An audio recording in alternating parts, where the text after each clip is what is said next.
Ukraine's military aviation consists of two main jet fighters, Mig-29 Fulcrum and Su-27 Flanker.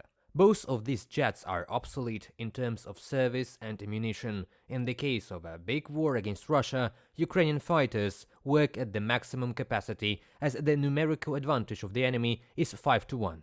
Also, Russia has deeply modernized its fighter jets. Su-30, Su-35 have better technical and flight characteristics than older Soviet-made fighters on the account of Ukraine. The Russian Federation outnumbers us 5-6 times. This is merely the group that is located at the 40 airfields around Ukraine in the occupied Crimea. In addition, they are technologically superior by several times. They have deeply upgraded their Su-27 aircraft. Today it is the Su-30, and there is also a version of the Su-35 fighter bomber Su-34, and these aircraft are a new threat. Yuri Ignat, spokesman of the Air Force of Ukraine, on the air of the Ukrainian National Telethon.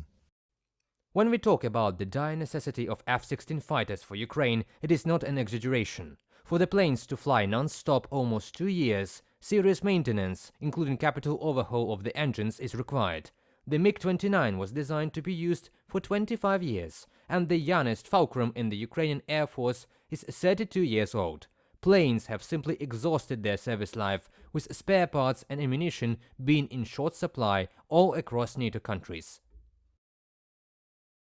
One of the main problems of Russian air superiority is unpunished use of JDAM-style bombs. Guided bombs fly for 50 kilometers and hit the targets on the front line or infrastructure objects, mostly civilian in the case of Russian aviation. Russian air superiority makes it extremely difficult for Ukraine to mount major offensive operations. This has become painfully apparent during the first 2 months of Ukraine's ongoing summer counteroffensive. As many experts have noted, no Western military commander will ever attempt to execute such an offensive without first establishing control over the skies above the battlefield. Without the air power to secure even localized air superiority, Ukraine has been forced to attack entrenched Russian positions while leaving troops and vehicles vulnerable to Russian aircraft, which can strike from distance with deadly effect. From the publication on the Atlantic Council website. F-16 has a radar and missiles capable of hitting a flying target 180 kilometers away. This will scare off Russian Su-34, which feel almost complete impunity while hitting targets in Ukraine.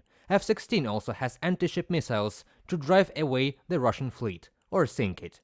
For Ukraine's partners, it is a much easier task to keep F-16 in working order and supply ammunition than to find scarce parts for obsolete Soviet jets.